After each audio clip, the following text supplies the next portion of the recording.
Hi, everybody, and welcome to Echo Live. My name is Anna, coming to you from the Michigan Science Center's Echo Distance Learning Program.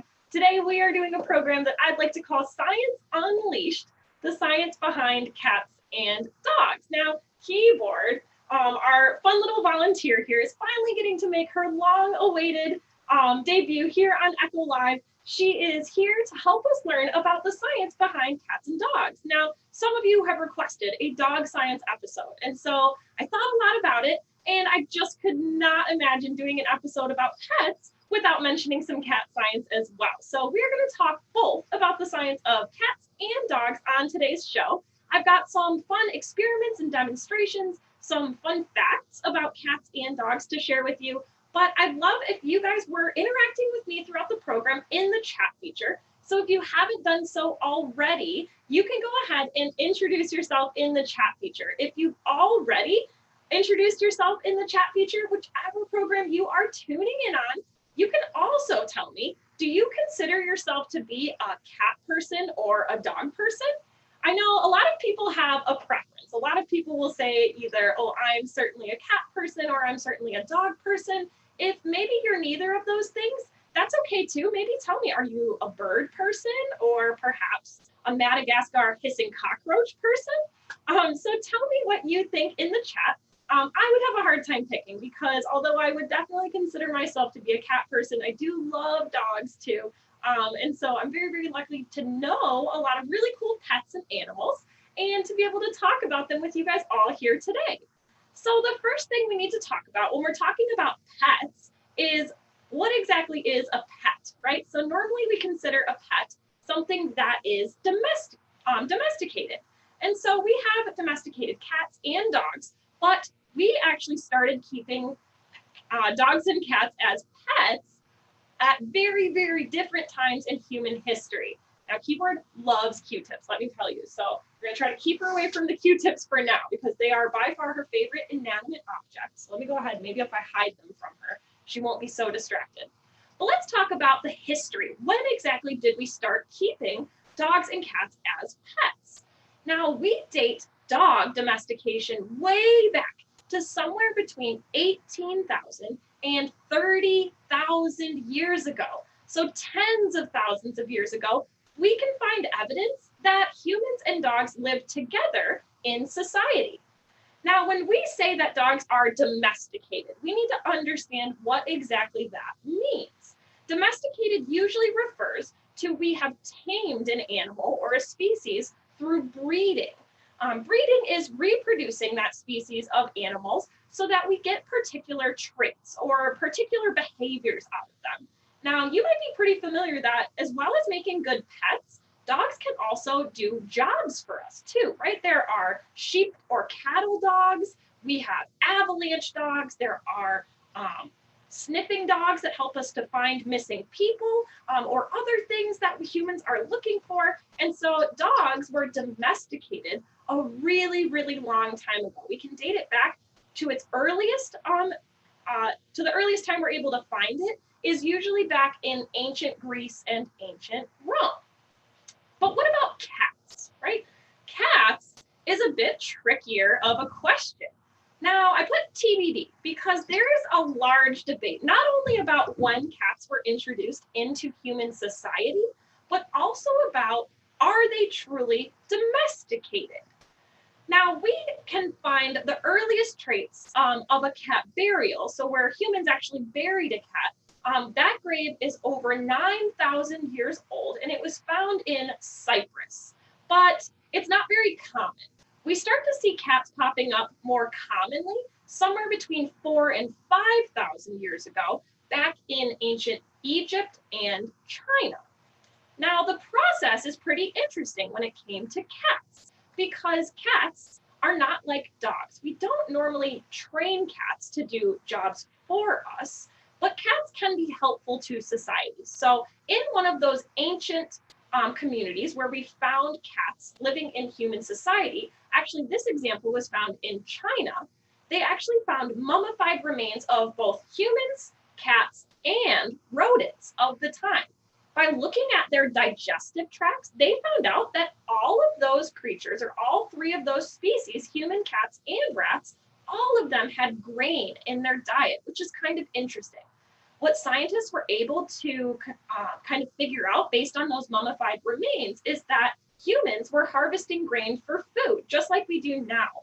But rats were invading their towns and becoming pests because they were eating the grain that the humans had stored up for their own food.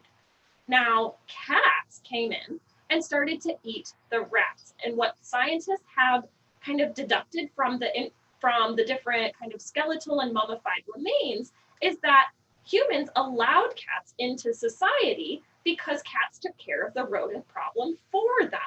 So humans wanted to keep cats around because they helped to control the rodent problems. Cats were rewarded for doing so. But the difference between dogs and cats is that humans domesticated dogs. We captured dogs, trained them and bred them to do jobs or tasks or to be good pets for us, whereas cats actually chose to be domesticated. So like we said, this is still largely debated and something that scientists are still working on, but scientists think that cats actually chose to be domesticated, whereas humans chose to domesticate dogs. So it's a really big difference in their history in human society, which makes them very, very interesting. But both cats and dogs have amazing skills, talents, and abilities, and I want to take a look at some of those here on our show today. Now, the first thing we're going to look at is some cat science. Cats first always in my mind. But cats have this amazing ability, or so people say, that they always land on their feet. We've probably heard of that fact before, right? But today we want to look into, is that really true? Do cats always land on their feet? Now, this is something that scientists and journalists have also looked into for a really long time. Now, on our program today, of course, we have some guest stars. You've already met Keyboard. Keyboard lives right here in my home, but we also needed some dog volunteers. So you'll get to meet Rome and Beauty Queen later when we get into some of our dog science. But first, we're talking about cats landing on their feet. Now, way back in 1987, there was a study done and published in the New York Times about cats who had fallen from multi-story buildings in Manhattan, which is part of New York. Now, between the months of June and November 1984, there were 132 cats brought into the same emergency veterinary clinic after they had reportedly fallen from a multi-story building. What I mean by multi-story is more than one story. So anywhere between 2 and 32 stories, these cats had fallen either off their balcony or out of their windowsill. Now, there are some pretty amazing statistics associated with this study. Of those 132 cats, 90% of those cats survived, and only 37% of those cats required any sort of emergency care. So largely, these cats were just fine. In fact, of the 10% of these cats that did not survive the fall from their multi-story building, it was reported that most of them were not due necessarily to life-threatening injuries, but that their owners just weren't either able to provide or afford the care that those cats would need in order to be nursed back to health. So amazingly, almost all of these 132 cats survived and walked away just fine, even though they fell from a great enough height that it would certainly either kill or greatly injure a human being. Another very interesting fact that they found out in this study is that there were less injuries in the cats that fell between 7 and 32 stories than there were in the cats that fell only 2 to 6 stories. So after 7 stories, it seemed like it became more likely that the cats would walk away from these incidents just fine. The taller the fall, the easier it was for the cat to walk away, which is maybe not what we might expect. That's certainly not what we would expect if we were talking about humans. There was only one cat in this study who fell 32 stories. That was the tallest fall out of any of these cats. But that cat only received minor injuries like a chipped tooth. He fully recovered very, very quickly and walked away. So how is this possible? How exactly do cats always manage to land on their feet and walk away just fine? Well, this is due to something called the righting reflex. This is photographs from a scientific study that was done by the Journal of American Veterinary Medical Association. And they performed this study where they held cats up or suspended them by their front and rear limbs, and then they released them. And by studying these cats' motion, by taking a series of photos and videos over many, many trials, they discovered that as cats fall from any height, they go through this same series of motions in order to cause them to land safely down on their feet. So let's go through these, and then we're going to put it to the test. In position 1, as soon as the cat is released by the scientist, their back begins to arch, and that gives them what we call their axis of rotation. By arching their back, they can actually flex at the waist and begin their rotation. But cats rotate one set of limbs at a time. In position 2, we see that the cat's head and front limbs have now completely rotated 180 degrees to be pointed down towards the earth. That allows the cats to visualize their landing, see how far away the ground is, while their rear legs follow. So in position 3, their rear has now rotated those 180 degrees, and all 4 limbs are pointed straight down, or at least angled in the right way. In position 4, once the cat has swung both its limbs around into the correct orientation, then it begins to arch its back again. They extend their legs, and they actually spin their tail around and around and around in order to prepare for landing. Now, even though cats have really small legs, they're pretty thin and narrow, they're actually incredibly strong. They're actually very good at absorbing impact. What they do by arching their back is then they can actually absorb some of that shock. Now, I'd like to put this to the test, so I need my cat volunteer. And if you have a cat at home, what I've discovered over the years is that my cat cannot resist this one very specific noise, which is actually baby otters squeaking. I don't know why, but when I play it, let's see if keyboard comes.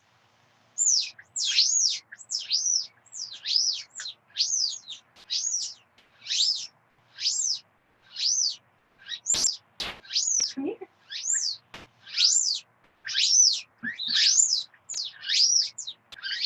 Here she comes. For some reason, I'm not sure if you can hear it. It's a pretty loud, kind of annoying noise, but works like a charm. She will come every time for our baby otter noises. Now that our very willing, or at least tricked volunteer is here, we're going to put this to the test one time. We are going to hold keyboard up, upside down over our table here, not at a very high height. And let's go ahead and see if she lands on her feet. Are you ready? She seems ready. Are you guys ready? Here we go. We are going to drop keyboard in 3, 2, 1. And look at that. One rotation though, or one test doesn't make for a very good experiment though, right? Now, because keyboard is being a very, very good volunteer, we won't continue to drop her here on the table, but earlier today, we did do a couple other trial runs. Now, she landed on her feet, but she righted herself so quickly that you probably couldn't even watch her go through those 4 steps. So we did some trials earlier today, and we took some slow motion videos, so we can actually watch keyboard fall from various heights and go through those 4 stages of the righting reflex all in a row. So let's go ahead, let's take a look at our first drop. This is from about hip height off the ground, and we're gonna play the video and watch carefully. Let's see if we can see keyboard go through those motions. All right. She walks away just fine. Now, if you are going to try this experiment at home, of course, your cat is going to be fine. If you are very gentle and very nice to your cats while you do this, I just for an extra measure of safety decided to put a really squishy blanket down on the ground just to help her absorb that force of hitting the ground a little bit better. But let's take a look at our next fall. So in our next fall, we dropped keyboard from a bit higher, this time from about shoulder height. And let's watch that again. Now it goes very, very quickly, but what you'll notice is the higher we drop keyboard from, the more time she actually has to go through those 4 stages of the righting reflex. This one. All right, now this one, I'm holding her way up high over my head, and this will be a good way for us to see those steps in action.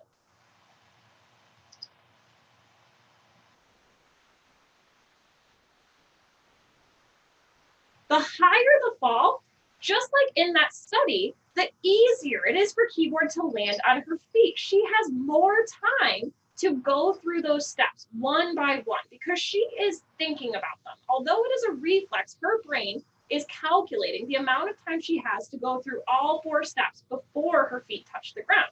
We can even see those in action during this video. Let's go ahead and try it again. So we drop her, and her front arms or her front legs start to point down towards the ground, followed by her back legs. And now that all 4 limbs are ready to make impact, she begins to arch her back, just like we saw in position 4 on that diagram. So if we said the higher the drop, the easier it is, what do we think might happen if we drop Keyboard from a very low height? Do you think it would be easier or harder? Oh, I'm seeing some people, oh my goodness. Elena said that her dog came to that baby otter noise. I highly recommend it. I use it all the time. Sometimes if I can't find Keyboard in the house, if she's playing a cute game of hide and seek, sometimes I'll play that noise and she comes to it 100% of the time. But let's see. So now we're going to drop Keyboard from a really low height. And Helena says the higher it is, the more time they have to do the process. So if we drop Keyboard from only a little small height or short distance above the ground, right, it might be a little bit more difficult. So I have a slow motion video, and then of course, since she's being such a good volunteer, maybe she'll let us try it one more time here in the studio. Let's go ahead and try our last drop. All right, so you can see that I only dropped her from about 12 inches off the ground. It's about knee height for me, maybe a little bit less. And let's see if by the time she hits the ground from only 12 inches above, let's see if she can land on her feet. Oh, and look at that, just barely. And of course, she runs right away. This was our last test of the day, but don't worry, Keyboard did just fine. What she was running for in that video was the bag of treats that we had set aside to reward her for being such a good volunteer. All right, so let's go ahead and we'll try that one last time because there must be a distance, right, that it becomes impossible for cats to land on their feet. And what I'm willing to bet is that if we drop her with not enough time for her body to actually make a full rotation, that it might not be as easy. Are you ready? You're such a good volunteer. Don't worry, she won't mind and she'll get even more treats after this program. I'm only gonna drop her from about 2 inches above the table. Let's see, 3, 2, 1. Not so much this time, right? I think that she also realizes that at that much of a distance, she's not going to be hurt by just laying gently onto the ground. You did so good. Let's see, you probably won't eat the treat because I think all you care about is attention, but we'll go ahead and see if she wants to take that. So cats have an amazing, what we call body to mass ratio. And it's actually a very, very low ratio, which helps them in landing on their feet. When we think about a skydiver falling, we say that if given enough time, they'll reach what we call terminal velocity, the fastest that they could possibly travel before they hit the ground. Cats' terminal velocity, because their surface area is so large, but their mass is so low, they actually reach a terminal velocity of only about 60 miles per hour, which is not incredibly fast. Humans reach about 120 miles per hour by the time they reach terminal velocity, which is why we don't have such good luck falling from great distances, but cats, since they fall much slower and are able to spread out their surface area very, very well and use that righting reflex, they almost always can survive a fall from a really, really high height. So now let's get into a little bit of dog science. And I have a dog experiment that you can try at home. If you have a pet that is a dog, or maybe you know someone who has a pet dog, maybe a neighbor or a friend or a grandparent, maybe they'll let you borrow their dog for a little bit of science because don't worry, this one is totally safe.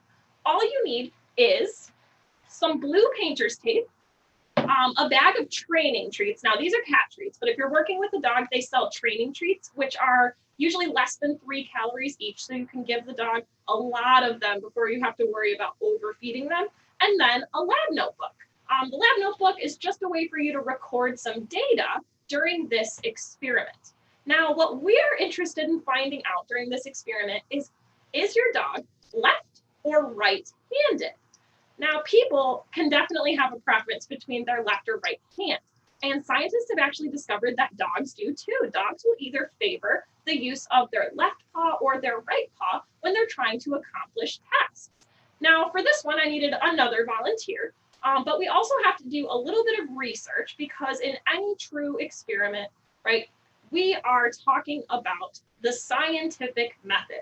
So the first thing we need to do when we're talking about the scientific method is research our question. We said the question is, do dogs have a preference of right or left paw like humans do with their left or right hand? Now, of all the people in the world, about 87% of people are right-handed, like I am.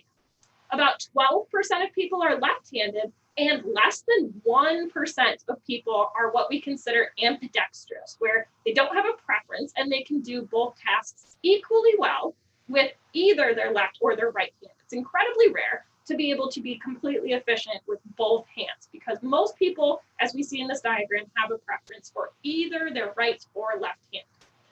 Now, we need to make a hypothesis. So the hypothesis goes, right, do we or do we not think that our dog volunteer is going to show a preference for their left or their right paw?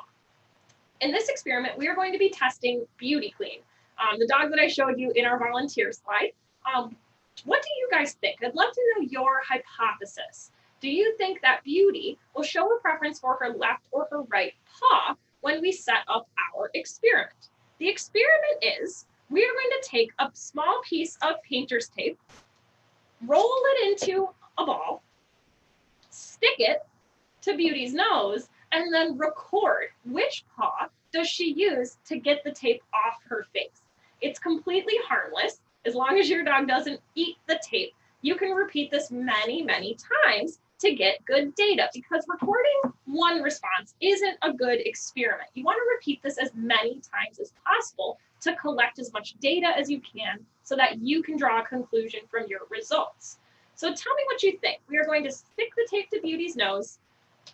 We're going to record left paw or right paw, mark it right here on our lab notebook, and then figure out our results. So let's go ahead, and I took a short video of this process in action because we couldn't have both Keyboard and Beauty here inside the studio. They're both a little bit of drama queens, and so they don't share the spotlight very well. But tell me what you think. What is your hypothesis? You can tell me, do you think she will have a preference? Or you could even tell me, do you think her preference will be for her left paw or her right paw? But let's watch just a couple trials of this experiment.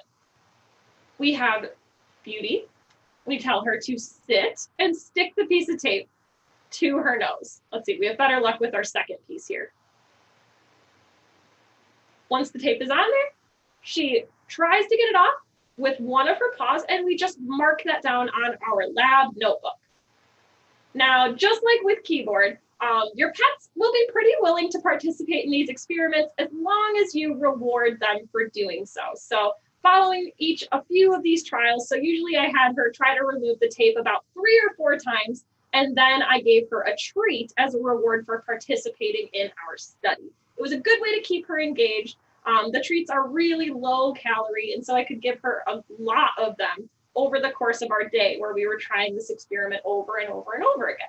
It's also good to take some breaks. So we did about 10 trials at a time, 10 or 15 trials, and then we'd take a break and come back later to record some more results. Because you can see she starts to lose interest, and sometimes she would even just let us she would just walk away with the tape on her nose without ever removing it. So what do you guys think? Or let's see what you told me in the chat. Ooh, someone telling us that they can write with both hands. That is pretty amazing. You are part of that less than 1% of the human population who's able to do that. That's pretty cool. A couple other people know people in their lives, like their dads or grandparents, who can do that as well. All right. Well, what we found out after repeating this experiment 40 times is that Beauty definitely showed a preference for her left paw. Now, we only recorded her initial swat, so only the first paw she used to get the tape off her nose. And we found that 27 out of 40 times, Beauty used her left paw to remove the tape, meaning that she definitely prefers or favors her left paw, just like I prefer to write and do tasks with my right hand. So that's a very easy experiment that you can try at home. If you think back to our scientific method, right? After you complete your experiment, you need to record your results and draw conclusions, and then determine whether or not your hypothesis was supported or not supported. And then, of course, you can report your results by telling me about them right here on Echo Live. Now, let's see. I've got another experiment for us to try, and this one has to do with the common myth that a dog's mouth is cleaner than a human's. I know that I was certainly told that over the course of my life. Some people have told me, well, there's no need to worry when a dog is licking you, right? Because their mouth is cleaner than yours. So I thought it would be an interesting thing for us to put to the test together. Now, this is an experiment that we're going to set up today, and then we're going to check back in on our results a little bit later on in a few days right here on Echo, because for this, we're actually going to grow bacteria plates by taking cotton swab samples from our different volunteers. Now, for this, we need to grow what we call a nutrient agar, or prepare a nutrient agar. An agar is a plate or a culture that is going to provide nutrients for our bacteria to grow on in a clean and sterile environment. To prepare a nutrient agar, we have a recipe on the Michigan Science Center's website. If you go to our at-home science page, which we talk about all the time, we have a recipe posted for you. I've done that ahead of time because the main ingredients in our nutrient agar are either an agar powder or gelatin, combined with a beef bouillon cube, which is helping to provide those nutrients. You can also use a beef stock powder, and a tiny pinch of sugar. I used my hot plate, but you can also use your stove or microwave in order to boil the mixture, just like you would boil gelatin. And then we had to let it set. So it actually hardened inside our little culture plates here. So I have our completely clean, nothing has been added to our culture plates just yet, but let's take a look at them. Now we have them all labeled. So I've put some letters on the bottom. We have B for Beauty, K for Keyboard, R for Rome, who we saw in our photo slide, and A for Anna. So we're going to test who has the cleanest mouth. Is it the dogs, like the myth tells us? Is it the humans? Or what about cats, right? And so all we're going to do is take a clean cotton swab, which is why it was so important I wasn't letting Keyboard lick or do anything with our cotton swabs over here. We're going to collect a bacteria sample by swabbing the mouths of our volunteers. Now I'm going to do my mouth first. So all you do, if you are going to recreate this at home, once you've prepared and hardened your bacteria samples, you're just going to take your clean Q-tip, make sure your hands are clean as well, and you're just going to swab either your tongue or the inside of your cheeks. All right, now there is a particular way that we add samples to a plate. So make sure we are using plate A, which is for Anna. We'll just quickly remove our lid, swab in a zigzag pattern, and then place the lid back on and flip it upside down. So sample A is complete. Then you'll want to dispose of that used Q-tip. Now, before the program, like we said, Rome and Beauty are not here today. So before the program, I actually went and collected their samples. And because Keyboard has been such a good volunteer, I don't want to embarrass her on camera by taking her samples. So I took all of their samples ahead of time, and we're just going to add them to our plates in that same pattern that we showed you before. So if we go to the slide here, I also have a diagram of what it looks like. So this is swab 1, and you kind of just zigzag back and forth with your Q-tip. Then you go across number 2 and number 3. And if you were to do this even more scientifically, you would take a clean Q-tip for or step 1 would be your sample Q-tip, step 2 would be a clean one, and step 3 would be a clean one. But if you'd like to grow more bacteria, you can just go ahead and you can use the same Q-tip and swab them all over the plates. So let's go ahead and let's add our last few samples to our bacteria culture plates here. So we've got the sample from Beauty, our beautiful blue pit bull. Pull hers out. Swab in that zigzag pattern.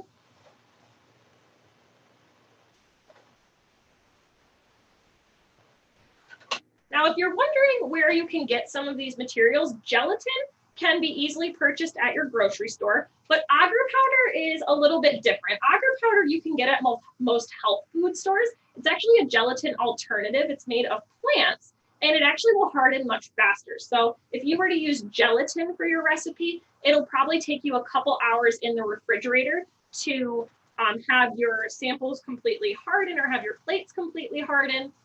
But if you use agar, they'll actually be ready in about 30 minutes. And so it's a little bit more expensive than gelatin, not by much. It's still only a few dollars for the container. But you can purchase it at most health food stores, or if you have kind of a fancy grocery store in your area, or of course you can order it online as well. All right, so we've got our last sample here for Rome. Give you guys another up close look at this process. All right, take Rome's plate, we'll swab, zigzag, and one last zigzag. Place our lid on and flip it upside down. Now, the way we need to grow bacteria is also important because bacteria thrives in warm, dark environments. So before we put them for growth, we're actually going to seal each of them in their own individual plastic bag. Because once we're done with these bacteria plates, we are never going to open the plate. We are never going to open the plastic bag. They're actually going to live in this bag until they get disposed of by going in the trash, because we are growing bacteria samples here, right? Now, keep in mind that these bacteria samples came from your mouth or your pet's mouths, and so it's largely not anything very harmful. This is bacteria that's all around us and inside us all the time. But good lab safety tells us, right, that we are, of course, not going to open the bag. We're going to dispose of it appropriately, which means throwing the whole thing in the bag, the whole thing in the trash, and never, ever opening it again. All right, so we've got all of our containers now sealed off in their own individual plastic bags. And then what I've done is I've just taken an empty cereal box, and I'm just going to place all of my samples inside. This is going to help to keep them in a dark environment. Remember that you always want to keep them face down so that any moisture that might accumulate in your samples isn't going to contaminate your plate. It will all drip down onto the lid instead of being on your bacteria sample. And then we're just going to close the box and keep this in a warm place for a few days in order for that bacteria to grow. If you're looking for a good warm place in your house that you can grow bacteria, you can put this box behind your refrigerator, on top of your cable box, or maybe even in a warm car. Bacteria loves to grow at about 98 degrees Fahrenheit. That's about the same temperature, right, as the human body. And so they thrive in really, really warm environments, and they'll grow much faster that way than they would at room temperature. All right, so this is the experiment that we're going to check back in on next week on Echo. But before we head out today, I'd love to see if any of you have any questions about our Science Unleashed experiments. Let me know in the chat. Of course, we're going to take this time to thank the sponsors of the Michigan Science Center, like Ford and Denso, who allow us to bring these programs to you every single weekday for free through the month of June. Beauty, of course, made a very good lab assistant. She was sad that she couldn't be here today, but she wanted me to share these photos of her wearing my lab coat, being very, very stylish, and of course, being very, very tired after all of her hard work doing science with me here on the show. If you haven't yet already taken our survey about Echo Live, please do so. We would love to hear your feedback. You can find this link on the Michigan Science Center's website or with the descriptions to our videos once they're posted after they're recorded. You can also fill out the survey for a chance to win a free week of virtual camp with the Michigan Science Center, which is going to be really cool. I'll be there as well as some other Michigan Science Center educators as well. So let me take a look. Our chat has lots of comments in it, but I think they're mostly answers. Oh, so someone asked, when will you know about going to camp? And like we said, I recommend that you register now, that you sign up for virtual camp. There are 3 weeks, so you can always sign up for one, win another. But of course, we're going to announce the winner to our survey on Monday, the 29th. So you still have all next week to fill out the survey. If you haven't yet done so, please fill it out. Please tell us what you think. And then we'll announce the winner of our free week of virtual camp the following Monday. All right, so if there aren't any other questions, thank you everyone so much for joining us for another episode of Echo Live. We'll see you back here on Monday with even more fun science experiments.